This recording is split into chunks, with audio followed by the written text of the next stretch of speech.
સુપ્રભાત અન્નદાતા કાર્યક્રમમાં આપ સૌ ખેડૂત મિત્રોનું સ્વાગત છે। મિત્રો, આપણા પ્રાચીન કૃષિ વ્યવસાયોને વધુ ફળદાયી બનાવવાના આશય સાથે જ કાર્યક્રમની શરૂઆત કરીએ આજના મુખ્ય અંશોથી।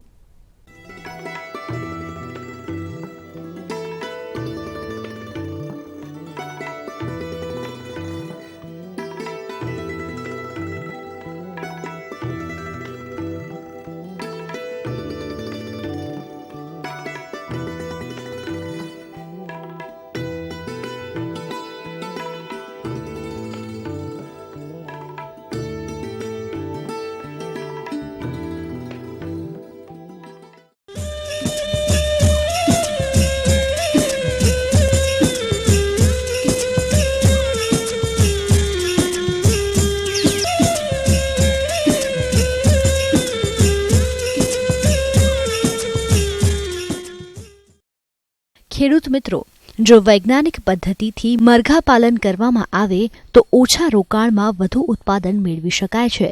સામાન્ય પ્રમાણમાં ખેડૂતો ખૂબ ઓછા પ્રમાણમાં મરઘા પાલનની ખેતી કરતા હોય છે, પરંતુ જો વૈજ્ઞાનિક પદ્ધતિથી આ ખેતી કરવામાં આવે તો મોટા પ્રમાણમાં આવક મેળવી શકાય છે।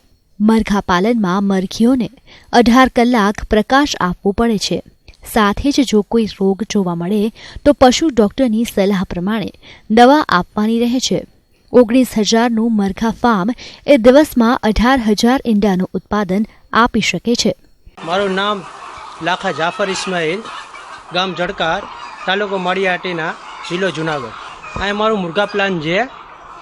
આ બીજું લાટ છે, એમાં 18 મહિના સુધી એના ઈંડા મળે છે અને 19,000નું અત્યારે મારા પાસે 19,000નું પ્લાન છે અને ડેલીના ઈંડા 17,000 ઈંડા ડેલીના નીકળે છે। મોવા મેસેજ ખુલે છે એનું, અને મોવા મેસેજ ઉપર એનું ભાવ નક્કી થાય છે। પાપક કરીને મેસેજ આવે છે, પાપક કરીને એને ખોરાક સવારના વહેલું આપવાનું, જેથી કરીને તડકું ન થાય એને આગળ એને ખોરાક એ ખાઈ લઈએ એટલે કોઈ વસ્તુ તડકામાં એને તકલીફ ન થાય। જો મુર્ગા બીમાર પડ્યા હોય તો ડૉક્ટરની સલાહ મુજબ અમે દવા એને આપવાની થાય છે। રાતના એને પ્રકાશ દેવું પડે છે, રાતના 11:30 વાગ્યા સુધી એને લાઇટ દેવી પડે છે અને સવારના 4 વાગ્યે દેવી પડે છે, કેમ કે એને ઓછામાં ઓછું 18 કલાક લાઇટ દેવી પડે છે। 19,000નું પ્લાન છે, એમાં ડેલી 24 કલાકમાં 6,000 લીટર પાણી પીએ છીએ। આ અમે સ્વયં ખર્ચે મારા ખર્ચે જ ઊભું કરેલ છે અને સરકારની કોઈ પણ આમાં મેં મદદ કે લીધેલ નથી। જે આ મુર્ગાનું ખાતર છે, નારિયેળીમાં નાખવાથી નારિયેળીમાં મુબલક પાક મળે છે અને આંબામાં પણ એનો ટકાવારીમાં વધારે આંબામાં ફાયદો થાય છે, કેમ કે આંબા અને નારિયેળી એમાં બે વસ્તુમાં આ ખાતર વધારે ઉપયોગ થાય છે। જો આના બચ્ચા લેવા પડે છે અને એ આણંદથી આવે છે અને એને 4 મહિના ઉછેર કરવું પડે છે। 4 મહિના પછી એટલે 16 થી 17 વીક પછી જો આ મુરગીઓ ઈંડા આપે છે, પછી 72 થી 80 વીક સુધી ઈંડા આપે છે અને પછી આને ગાઢવાની રહે છે, પછી કલશ કરીને એને ગાઢવાની રહે છે। એક બચ્ચાની કિંમત 36 રૂપિયા અત્યારે છે। ટાઈમ ઉપર આપણે ખોરાક આપીએ, ટાઈમ ઉપર પાણી આપીએ અને એની માવજત વધારે કરીએ એટલે આપણને ઈંડું સારું મળે। જો સાફ સફાઈ સારી રાખીએ તો મુર્ગામાં રોગ પણ ન આવે અને તમારું મુર્ગા પણ સારા રહે અને ટકાવારી પણ તમને સારી મળે। આમાંથી મુરગીને જ્યારે પાણીની તરસ લાગે ત્યારે આમાંથી મુરગી પાણી પી લે, પછી આ ખારીઓ કહેવામાં આવે। ખારીયામાં આ ખોરાક હોય, જેટલું મુરગીને જોઈએ ઓછામાં ઓછું 115, 117 કે 120 ગ્રામ ડેલીનો ખોરાક ખાઈ છે, બરાબર। પછી આ ઈંડું આપે એટલે ઈંડું સીધું આ ખારિયામાં આવે। ખારિયામાં આવે એટલે ઓછામાં ઓછું એનું વજન 55-57 ગ્રામનું હોય છે। આવી રીતના આપણે સ્વચ્છતા રીતે મુર્ગા પાલન આવી રીતના કરવું પડે। વ્યવસાયમાં એનો નફો વધે એટલા માટે ખાસ મરઘા આહાર ઉપર ધ્યાન આપવું બહુ જરૂરી હોય છે, કારણ કે મહત્તમ જે ખર્ચ મરઘા પાલનમાં થાય છે એમાં ખોરાકનો જ થતો હોય છે, એટલે એમાં આપણે જેટલું ગુણવત્તા અને એની પ્રમાણે એનું ભાવ એ જો જાળવી રાખીએ તો આપણું મરઘા પાલનનો નફો વધી શકે. તો આ મરઘા આહારમાં જે જુદા જુદા ઘટકો વપરાય છે અને મરઘાનો જે તૈયાર ખોરાક બને છે એમાં પહેલું એટલે કાર્બોહાઈડ્રેટ્સ, પછી બીજું પ્રોટીન, ચરબીજન્ય પદાર્થ, વિટામિનો, પછી ઉત્સેચકો, ખનિજ તત્વો, આવી રીતના જુદા જુદા ઘટકો હોય છે. કાર્બોહાઈડ્રેટ જે ઘટક તત્વ છે તો એમાં ખાસ કરીને ઘઉં, પછી ઓટ, જુવાર વગેરે આવે. તો ખાસ કરીને આપણે ઘઉંની વાત કરીએ તો ઘઉંમાં મિત્રો પ્રોટીન સામાન્ય રીતે 9થી 11% હોય છે, જ્યારે શક્તિ 3000 કિલો કેલરી જેવી હોય છે. ઘઉંની બાય પ્રોડક્ટ એટલે કે ઘઉંનું થૂલી તે પણ આમાં ઉપયોગમાં લેવામાં આવે છે. તો એમાં ખાસ કરીને પ્રોટીન 15% અને શક્તિ એ 1800 કિલો કેલરી જેવી હોય છે. આવી જ રીતે બીજું તત્વ છે એ એટલે ચોખાની કુસ્ક, જેને રાઈસ પોલિશ કહેવામાં આવે છે. તો આ ચોખાની કુસ્કીમાં સામાન્ય રીતે 16% પ્રોટીન હોય છે અને 3000 કિલો કેલરી જેવી શક્તિ હોય છે. અને આ જ ચોખાની કુસ્કીનો ખોળ આવે છે જેને DRB, ડી ઓઇલ રાસબાન, એટલે એમાંથી તેલ કાઢ્યા પછીનો જે ભાગ વધે છે એ હોય છે, જેમાં ખાસ કરીને 15% જેવું પ્રોટીન હોય છે અને 2200 કિલો કેલરી જેવી શક્તિ હોય છે.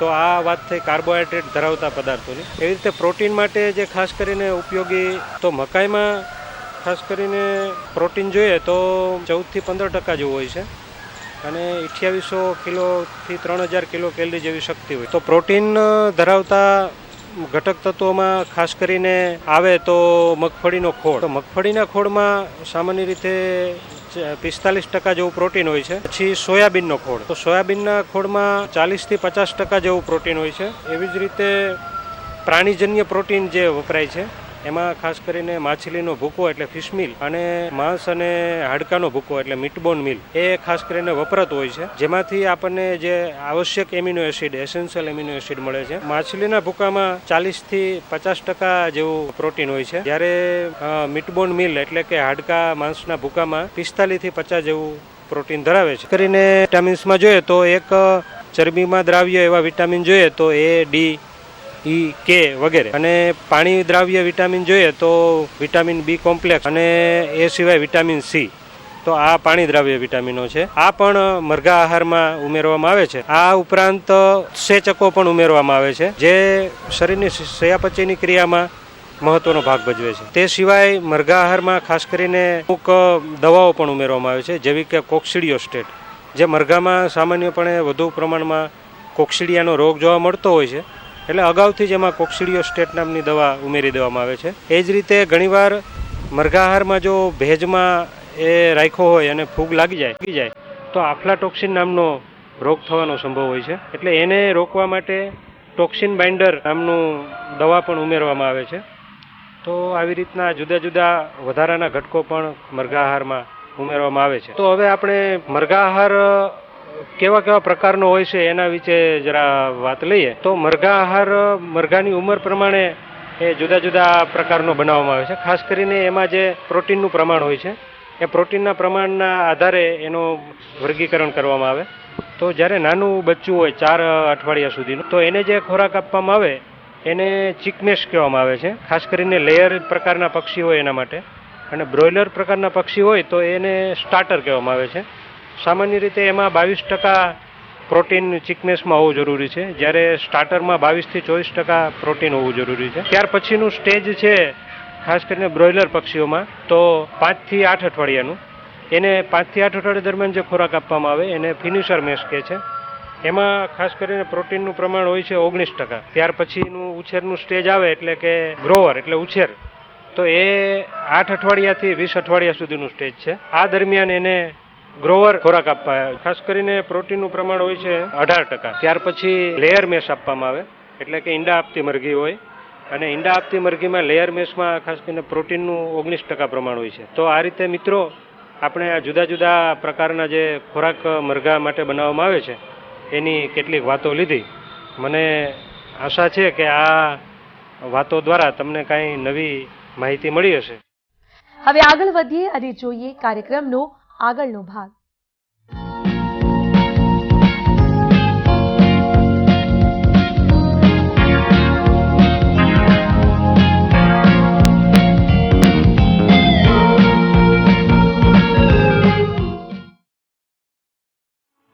ખેડૂત ભાઈઓ, આજે આપણે ખરીફ મરચાની વૈજ્ઞાનિક ખેતી પદ્ધતિ વિશે માહિતી મેળવીશું. સર્વપ્રથમ જાતોની પસંદગી જોઈએ તો S49, GVC 101, GVC 111, GVC 121. આમાંથી કોઈ પણ જાતનું વાવેતર કરી શકો છો. જમીનની પસંદગી વિશે વાત કરીએ તો મરચીને સામાન્ય રીતે ગોરાડું, મધ્યમ કાળી તેમજ ભાઠાની જમીન જેની નિતાર શક્તિ સારી હોય અને ફળદ્રુપતા ઊંચી હોય તેવી જમીન અનુકૂળ આવે છે.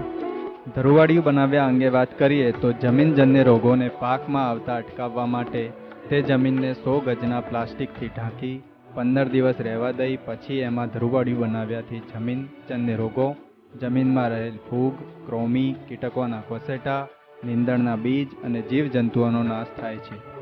ધરુવાડિયા માટે પાણી ભરાતું ન રહેતું હોય અને નીંદણનો ઉપદ્રવ ઓછો હોય તેવી ફળદ્રુપ જમીન પસંદ કરવી જોઈએ. ધરુવાડિયા માટે ગાદી ક્યારા બનાવ્યા જોઈએ. 1 હેક્ટરની રોપણી માટે 1000 ચોરસ મીટર એટલે કે 1.5 ગુંઠા વિસ્તારમાં ધરુવાડિયું તૈયાર કરવું જોઈએ. આ માટે 600 થી 700 ગ્રામ બીજની જરૂરિયાત રહે છે. આ માટે ધરુવાડિયામાં 1 ટન છાણિયું ખાતર, 5 કિલોગ્રામ DAP તથા 150 ગ્રામ ફોરેટ 10G દવા ધરુવાડિયું તૈયાર કરતી વખતે જમીનમાં ભેળવવું. ત્યારબાદ 4x1 મીટરના ક્યારા બનાવવા. બીજના વાવેતર બાદ હળવા ઝારાથી પિયત આપવું. ધરુ ઉછેર દરમિયાન પાક સંરક્ષણના પૂરતા પગલાં લેવા. ધરુ જ્યારે 40 થી 50 દિવસના અને 20 થી 25 સેન્ટીમીટરની ઊંચાઈના થાય ત્યારે ફેર રોપણી કરવી. ખરીફ મરચીનું વાવેતર સામાન્ય રીતે જૂન મહિનાના અંતમાં કરવામાં આવે છે. ત્યારબાદ 40 થી 45 દિવસે 15મી ઓગસ્ટની આજુબાજુ ઝરમર વરસાદ ચાલુ હોય ત્યારે મરચીની ફેર રોપણી કરવી જોઈએ. મરચીના પાકમાં વાવેતર અંતર 90x60 સેન્ટીમીટર અથવા 75x60 સેન્ટીમીટર અંતર રાખવામાં આવે છે. ખાતર વ્યવસ્થા અંગે વાત કરીએ તો મરચીના પાકમાં જમીન તૈયાર કરતી વખતે 20 થી 25 ટન છાણિયું ખાતર પાયાના ખાતર તરીકે આપવું. મરચીના પાક માટે રાસાયણિક ખાતરોમાં હેક્ટરે 100 કિલોગ્રામ નાઇટ્રોજન, 50 કિલોગ્રામ ફોસ્ફરસ અને 50 કિલોગ્રામ પોટાશની ભલામણ છે. આ માટે ભલામણ કરેલ નાઇટ્રોજન પૈકી 25 કિલોગ્રામ નાઇટ્રોજન એટલે કે 54 કિલોગ્રામ યુરિયા તથા 50 કિલોગ્રામ ફોસ્ફરસ એટલે કે 109 કિલોગ્રામ, DAP તથા 50 કિલોગ્રામ પોટાશ એટલે કે 85 કિલોગ્રામ મ્યુરેટ ઓફ પોટાશ ફેર રોપણી વખતે પાયાના ખાતર તરીકે આપવા. બાકી 75 કિલોગ્રામ નાઇટ્રોજન એટલે કે 162 કિલોગ્રામ યુરિયા 3 સરખા હપ્તામાં ફેર રોપણી બાદ 45, 75 અને 105 દિવસે પૂરતી ખાતે આપવું. મરચીના પાકને ફેર રોપણી બાદ 4 થી 5 વખત કરવડીથી આંતરખેડ કરવી. આ ઉપરાંત હાથથી અવારનવાર નિંદામણ કરતા રહેવું જોઈએ. મરચીના પાકમાં પિયત તરીકે ટપક સિંચાઈ પદ્ધતિ અપનાવવી. તેનાથી 40% પાણીની બચત થતી હોય છે. આ ઉપરાંત જમીનની માંગ મુજબ પિયત આપવી જોઈએ. પાક સંરક્ષણ વિશે વાત કરીએ તો રોગોમાં કુકડવાનો રોગ આવે છે. આ રોગનો ઉપદ્રવ થ્રિપ્સ અને કથીરી નામની જીવાતથી થાય છે. તેના નિયંત્રણ માટે ડાઇમેથોઇડ 0.03% 10 ml અથવા મિથાઇલ ઓડિમેટોન 0.025% 10 ml અથવા ડાઇકોફોલ 0.03% 12 ml આ પૈકી કોઈપણ દવા 10 લીટર પાણીમાં ભેળવીને છંટકાવ કરવો જોઈએ. બીજો રોગ છે કાલવર્ણ રોગ. આ રોગના નિયંત્રણ માટે મેન્કોઝેબ 0.02% અથવા ક્લોરોથેલોનિલ 0.2% 21 ગ્રામ 10 લીટર પાણીમાં ભેળવી છંટકાવ કરવો જોઈએ. જીવાતોમાં મોલોમસી, તડતડિયા અને થ્રિપ્સનો ઉપદ્રવ જોવા મળે છે. નિયંત્રણ માટે ડાઇમિથોઇડ 0.03% 12 ml 10 લીટર પાણીમાં ભેળવી 10 થી 12 દિવસના અંતરે વારાફરતી છંટકાવ કરવા. ફળ કોરી ખાનાર ઈયળ માટે એન્ડોસલ્ફાન 0.07% 21 ml અથવા ક્વિનોલફોસ 0.05% 20 ml 10 લીટર પાણીમાં ભેળવી વારાફરતી છંટકાવ કરવો જોઈએ. મરચીના પાકમાં ફેર રોપણી બાદ પ્રથમ વીણી 50 થી 55 દિવસે આવે છે. લીલા મરચાનું સરેરાશ ઉત્પાદન 12 થી 14,000 કિલોગ્રામ પ્રતિ હેક્ટરે મળી રહે છે. અને હવે જોઈશું કાર્યક્રમમાં આગળ શું છે આપના માટે ખાસ.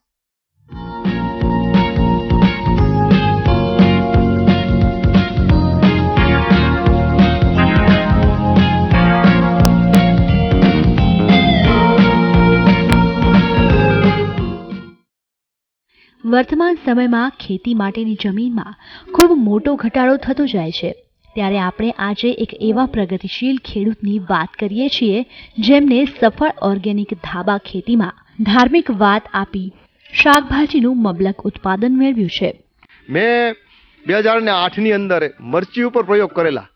મરચીને એક મરચીના બધા છોડ સાથે વાવેલ. એક મરચીને છોડને વાવ્યા પછી મેં એમને કીધું કે તું ઉગ, તારી જરૂર છે. અહીંયા આકાશ છે, તારાઓ છે, સરસ મજાના પક્ષીઓ છે, હવા છે, પાણી છે, અને તારે અમે પ્રતીક્ષા કરીએ છીએ. તું ઝડપથી ઉગ, મારા બાળકો તારી રાહ જુએ છે, તને મોટી થતી જોવી છે. અને પહેલી જે મરચી હતી એને એવું કીધું કે ભાઈ તું ન ઉગ તો તારી કાંઈ જરૂર નથી, તું પડી રહે ત્યાં ને ત્યાં, તારી કાંઈ જરૂર જ નથી, તારે આવવું જ નહીં, તને અમે નફરત કરીએ છીએ. આવો મેં એને એવું સ્પંદન આપ્યું, એવો ભાવ આપ્યો. એને કાન નથી, સાંભળે નહીં, પણ સ્પંદનને મહેસૂસ કરે છે. આજે ડિસ્કવરીની અંદર મેં જોયેલું કે કઠિયારો એક લાકડા કાપવા વાળો એની બાજુમાંથી પસાર થાય ત્યારે વૃક્ષની અંદર ભયના વેવ્સ આવે છે. એક એનો જન્મદાતા, એને વાવનારો માણસ, એક માળી ત્યાંથી પસાર થાય છે ત્યારે એની અંદરથી પ્રેમના વેવ્સ આવે છે. એટલે આ જે મરચી હતી એને મેં જેમને કીધું તું ઉગ તો એ ઝડપથી ઉગી, એકને કીધું ન ઉગ તો એ બહુ મોડી ઉગી, એકને કીધું તું ફળ આપ તો એને બહુ ફળ આપ્યા. મારી પાસે મારા લેપટોપમાં છે, હું ભાઈને આપીશ. અને એકને કીધું કે તું ન ઉગ, ન ખીલ, ફૂલ ન આપ તો તારી કાંઈ જરૂર નથી, તું તો ન જ આપતી. અને ખરેખર એની અંદર 2-4 ફૂલ આવ્યા, પણ આવીને સુકાઈ ગયા, એના પાંદડાઓ કુકડાઈ ગયા. જ્યારે બીજી મરચી હતી, એક નાનો એવો છોડ, એક વેત એકનો છોડ, અને 35 મરચા આવી ગયા એની ઉપર. અને સરસ એ કૃષિ યુનિવર્સિટીના એક સાહેબે પ્રોફેસરે કે આ સાધારણ રીતે અમે કોઈ પણ પેસ્ટિસાઇડથી, કોઈ પણ દવાથી આવી રીતની આવડી નાની મરચી ઉપર આટલા મરચાઓ ન લાવી શકીએ જે આવ્યા છે. આનું કારણ પ્રેમ છે. મેં અગાસી ઉપર મારે ત્યાં શહેરની અંદર ખેતી કરી છે, સરસ મજાની ટમેટી વાવી છે, રીંગણી વાવી છે. આને પોષણ આપું છું, પ્રેમનું પોષણ. આ બેક્ટેરિયા, આ બધી વસ્તુ તો છે જ, પ્લસ અમને પ્રેમ જોઈએ છીએ. અન્નદાતા કાર્યક્રમ વિશે વધુ વિગત જાણવા આપ અમને અમારા નિયત સરનામા પર પત્ર વ્યવહાર દ્વારા સંપર્ક કરી શકો છો. Annadata news 18 Gujarati A/101 commerce house 5 corporate road Prahladnagar Ahmedabad 380051. તો આજની કૃષિ જ્ઞાનની સફરને અહીં જ સમાપ્ત કરીશું. આવતીકાલે ફરી મુલાકાત કરીશું કૃષિની નવી જાણકારીઓ સાથે. ત્યાં સુધી મને રજા આપશો. નમસ્કાર.